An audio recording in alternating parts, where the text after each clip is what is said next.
I did a quick survey of my subscribers recently using the community tab on YouTube, and one of the things I learned to my surprise was that people are interested in having me do reviews of keto products. Well, so today I'm here with this product right here, CARBQUICK, and it's one that I found on Amazon.com, although you can actually buy this in pretty much any Walmart. Now, if you're from North America, you probably think right away when you hear the name CARBQUICK and you see the yellow box with the blue on it, you think right away of Bisquick, right?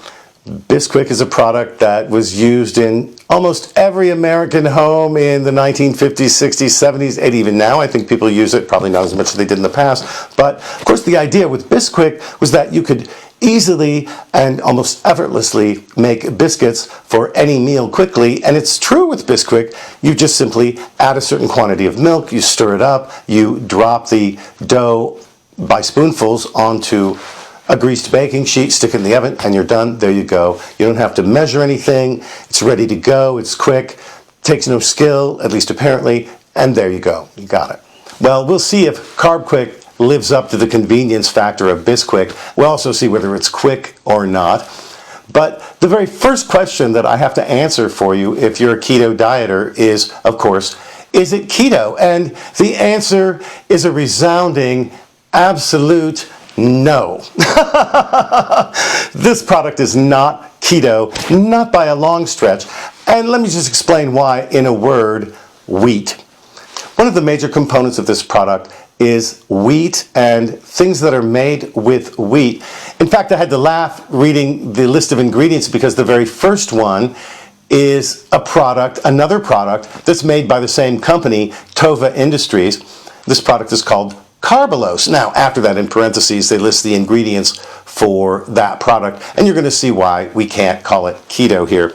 It starts off with enzyme-enriched wheat, vital wheat gluten, wheat fiber, high-protein patent wheat flour, and you can see this just is not keto, right? Soy fiber, canola oil, also not keto, salt, emulsifiers, enzymes, ascorbic acid, calcium propionate, to which to make CARBQUICK, they add the following ingredients here: palm and palm kernel oil, that's going to appear as flakes in the actual flour, buttermilk powder, baking powder, egg white powder, lecithin, salt, and this is always a great ingredient in industrial food, natural flavors, whatever that means. Now, the funny thing is, when we compare the nutritional information for Carbolose and CARBQUICK, we find some things that are a little puzzling here, and the first one is just simply the basic facts. A third of a cup of Carbolose has 93 calories, 10.7 grams of net carbs, and remember that number, 9.3 grams of protein, and 2.7 grams of fat, while CARBQUICK, for the same amount, that's 1/3 cup, has 90 calories, 2 grams of net carbs, remember it, 6 grams of protein, and 6 grams of fat.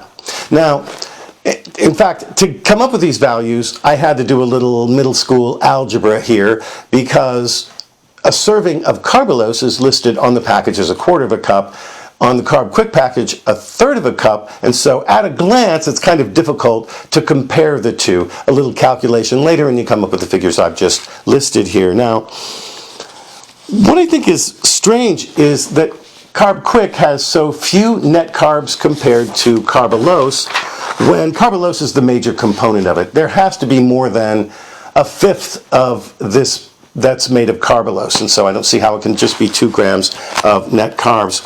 The other thing I want to point out that I think is puzzling when you compare the nutritional information for these two products is that CARBQUICK has 16 grams of total carbs, but 14 grams of fiber, and so only 2 grams of net carbs. Now, the same amount of Carbolose, oddly, starts off with 18 grams of total carbs, but only 8 grams of fiber.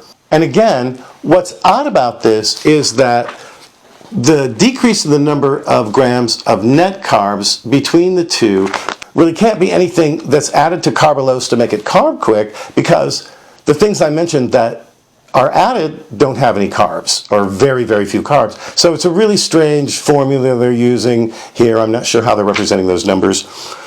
I just think it's a little odd. In Tova Industries' defense, they don't promote their product as keto. They use the term keto-friendly. Well, what does keto-friendly mean? To be generous here, I'm going to say that keto-friendly means that it's not going to kick you out of ketosis. It's not going to raise your blood glucose level and you're going to be okay. And in fact, there's a video that I saw where the person claims that this is the case and they actually do the test and everything. I'm not going to do a blood test to find this out. I'm just going to go with this little bit of information, which to me doesn't really seem unreasonable, even if the numbers in the comparison that we just talked about are a little funny.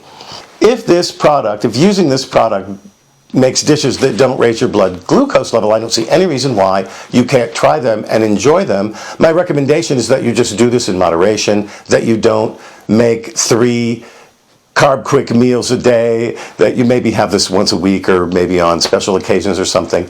Before we move into the kitchen, let's talk about the macros. For the whole recipe of what I'm going to make today, and that's 8 servings of cheddar cheese biscuits, the whole recipe has 1,385 calories, 15 grams of net carbs, 48 grams of protein, and 120 grams of fat. I make 8 portions out of this. Actually, on the box, they make 10. I think 8 is more reasonable, and it's easier to cut evenly. Comes down to, per serving, 173 calories, 1.9 grams of net carbs. Not bad, if you ask me, actually. 6 grams of protein, and 15 grams of fat. I asked earlier whether or not we're going to find that CARBQUICK is actually quick, and in the case of the recipe I'm going to make for you today, the answer to this is once again a resounding no, not quicker at all, but really good. I think you're going to find, if you make these, that these are really delicious, and you'll see that it's fairly easy, although in this case it's the same amount of effort that it would take to make them from absolute scratch. Tell you what, let's go in the kitchen and I'll show you how to make them. First of all, preheat your oven to 450 degrees Fahrenheit, that's 232 degrees Celsius.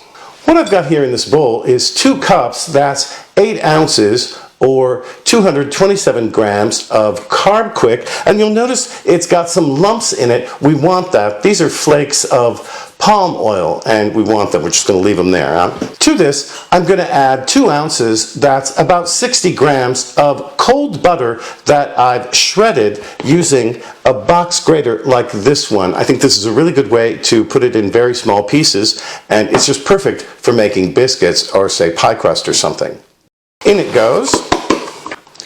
We're also going to add in 2 ounces, that's 60 grams of shredded cheddar cheese.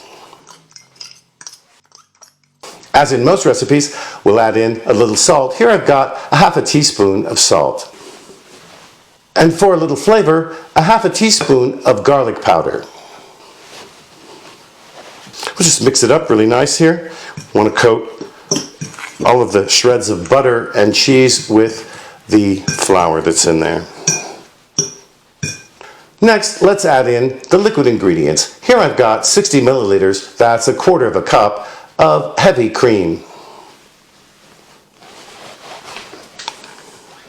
We'll also add in a little water, 1/4 cup, and then you mix it up. Now, this isn't going to make a batter, this is going to make a nice dough, and we're going to knead it in a minute. As you can see, it doesn't hold together very well yet. To incorporate it well, I dump it out of the bowl and then I knead it a little bit. The mixture will be crumbly, but if you need to add a little water, just go ahead and do that. Here I'm just going to add in about a tablespoon or so, gather it together with my hands and push it together. This is really pretty dry, I think. Might be the humidity today, something like that. Yeah, this is what we want. And here I'm just going to knead it for just a minute or so to make sure everything is nicely incorporated.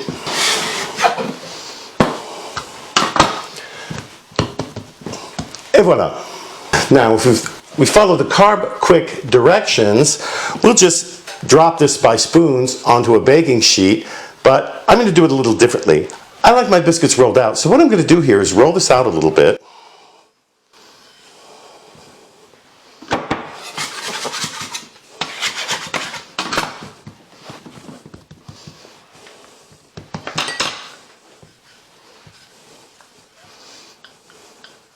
And here's our nice dough. Now, in the recipe provided on the package of CARBQUICK, what you'll find is that they make 10 servings out of this. I think that's a little awkward, and it makes some really small biscuits. What I'm going to do is make 8 servings out of this.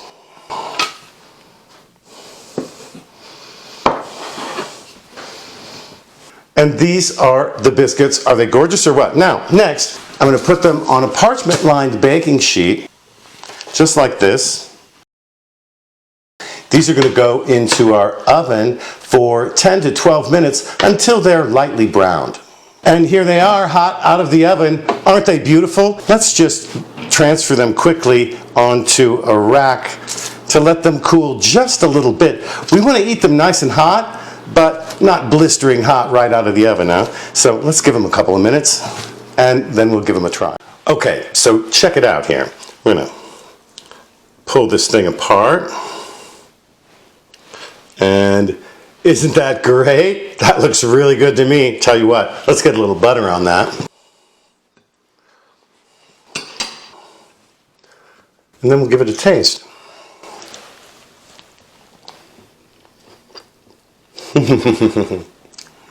Wow, now that's really very, very good. It's really almost just like the genuine article made with wheat flour. Wow, I'm impressed. That's really good. Hey, listen, before you go today, don't forget to like, share, comment, and especially subscribe to my channel. Helps my channel grow, helps you find my videos, especially if you click on that notifications bell. Thanks so much for joining us here today at 10 Talks Cooking, huh? We'll catch you next time.